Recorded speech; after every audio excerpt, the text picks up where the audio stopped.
Such a varied bunch of talks. I would like to invite our keynote speaker, Jeremy Ainsley, back up to the podium to give a brief response to all the sessions, or all the papers in the two sessions today. And afterwards, we will raise the house lights and open it up for further discussion. So we'll just get our background going.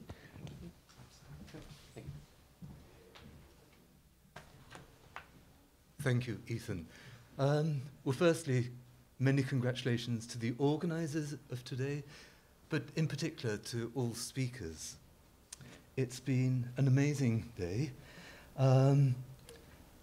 Wonderful new research, brilliant analysis right through all 6 papers, and a lot of new knowledge and a lot of new thinking. So I firstly congratulate you all.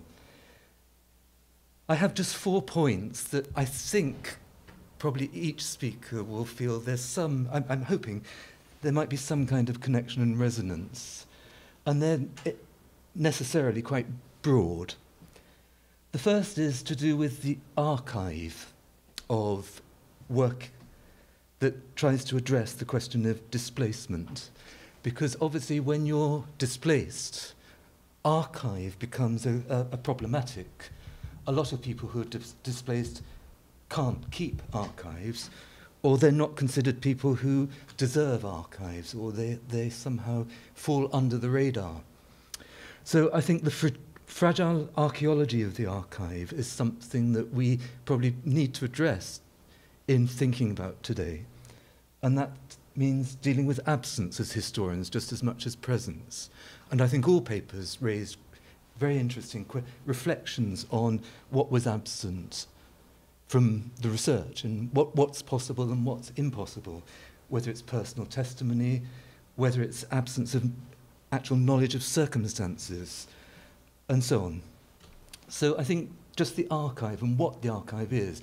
Over lunch, we had some very interesting conversations about where people work, how they work, what they're gathering, and what to do with that material.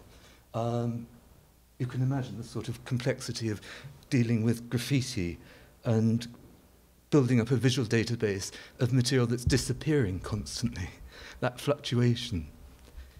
Then secondly, and I think it relates to the archive, is I've been struck today by the way in which a lot of the papers show how displacement means that the actors, the designers, the people making have to adjust their ideas of what materials are to hand and what materials can do. So, for instance, what does it mean to go from Italy to Tripoli and build? Are the same materials, are the same skills available? What does that material, how does that material behave in a different location? Similarly, Siddhartha, I was struck by Indians in Harris tweed, Scottish tweed. So this idea of sort of materiality of displacement came through strongly in the day, I think. That sense that materials change and adapt. They have to, because the availability of materials varies according to where you are and what sort of financial circumstances surround the making, if indeed things are made, which relates to sort of who does the manufacturing and whether the skills are the same. The third area is to do with voice of the colonized and the absence of the subjects of displacement. I was over lunch speaking with Siddhartha about whether Victoria's Indians wrote anything. We saw wonderful photographs and a very, very acute analysis of the language of those photographs, which I can't help thinking, well, what if those people spoke or wrote, or what would the text be? And would the text corroborate with what you were saying, or would it nuance and possibly even contradict some of the readings that you were making in that imagery?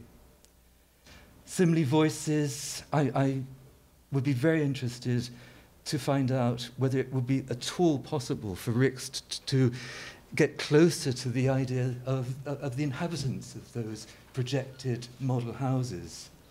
And what people would say, whether there's press reports, whether they're diaries, whether there are any kind of textual pieces of evidence that say, help us understand people's reactions to one set of ideas from one place arriving and imposing themselves or being created in another space.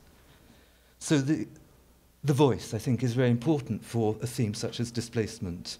It's all very well to show that house in MoMA, but what does it mean when it's actually out in the field, in a real space? And finally, I guess the fourth area that I think came through all the papers was what happens to ideas, ideologies, when they transfer. So we had models of education from Europe, from Vienna, arriving in RISD. And I think the point was very clear that actually what Lichtblau managed to do was professionalize something that was being dismissed as sort of fluffy and interior decoration. And so displacement can benefit the progress of design professions, design pedagogy, through this kind of sudden satelliting of another set of ideas. And that kind of displacement it's a catalyst. So displacement doesn't always have to be sort of troublesome and problematic, although obviously in many layers it is.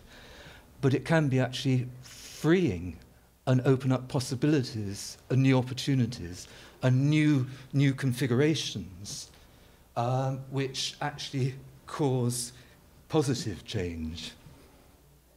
So I think, as an optimist, I'll end with those words: positive change. Thank you.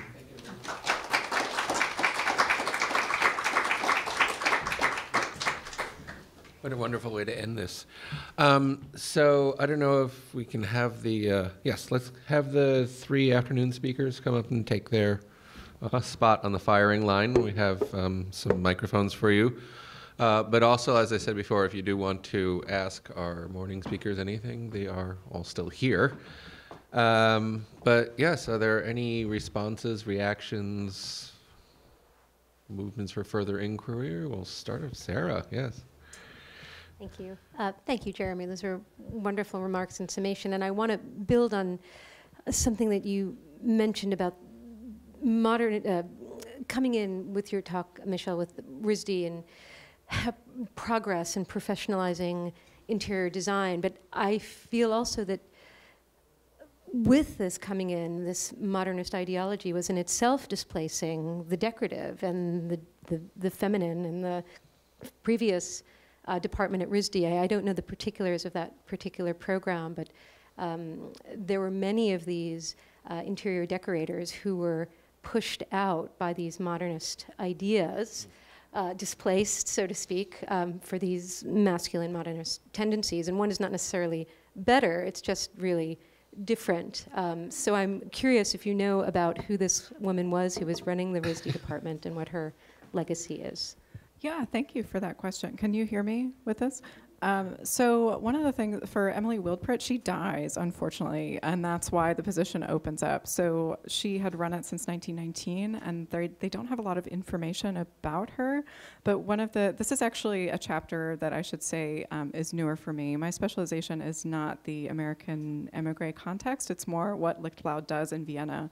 And he is actually characterized in a lot of period journals as having this inherently masculine tendency towards architecture, even in some of his earlier works that are really quite decorative for the Wiener Werkstätte. So I think there definitely is this issue when I was writing this for 20-minute talk, that I'm writing this kind of in a teleological way, that there is this like progressive attitude, and I wanted to have this positive spin on it for his work because I think he deserves that in a way as an unknown kind of person, but at the same time, Emily Wildpret, you know, in a lot of Zarnitz's work on this has been quite condescending in its own way. So I think if I'm continuing with this project, I would want to also go further into how that department was operating in the early 1920s to be able to give equal shrift to both things. So I appreciate that comment. Yeah. Thanks. Anyone else have anything? You're smiling at me, JT. I'm sure you have some.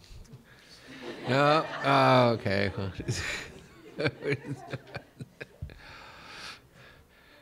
You continue on, Wood.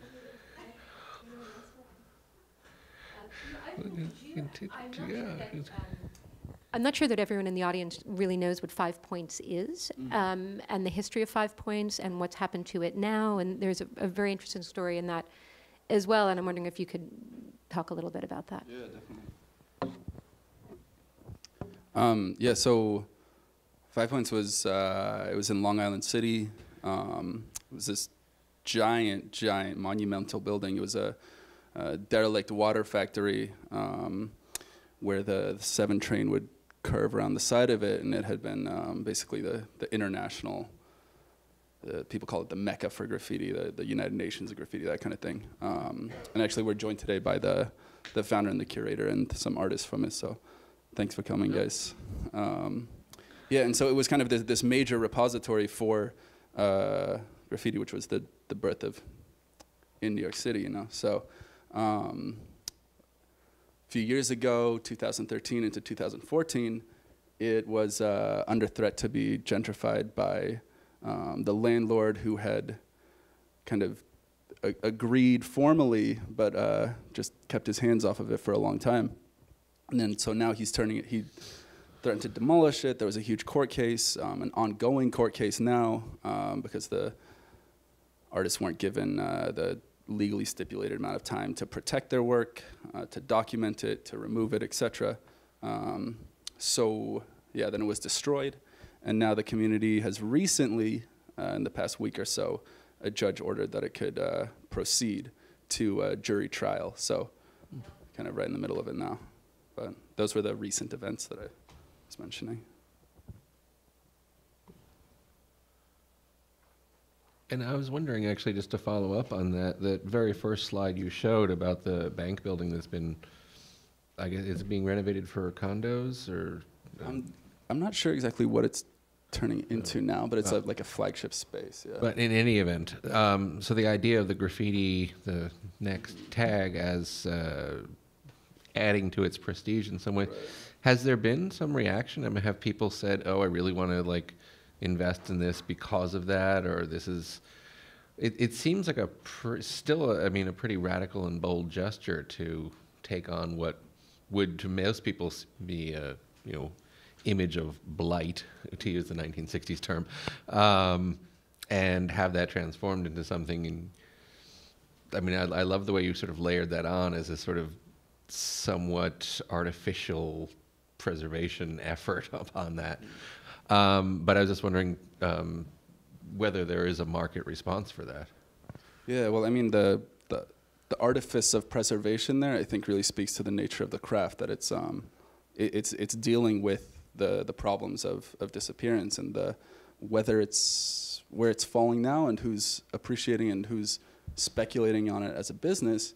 That hasn't hit the news very much yet, because it's only been within maybe the 5 or 6 past months that this has come to be. So that's cutting-edge scholarship. Was great. We want to keep an eye on that and how that develops. Yeah, Hi, I have a question for Rixt about the very interesting way in which you've presented this work on self-help housing in relation or as a response to interwar developments in housing in Europe.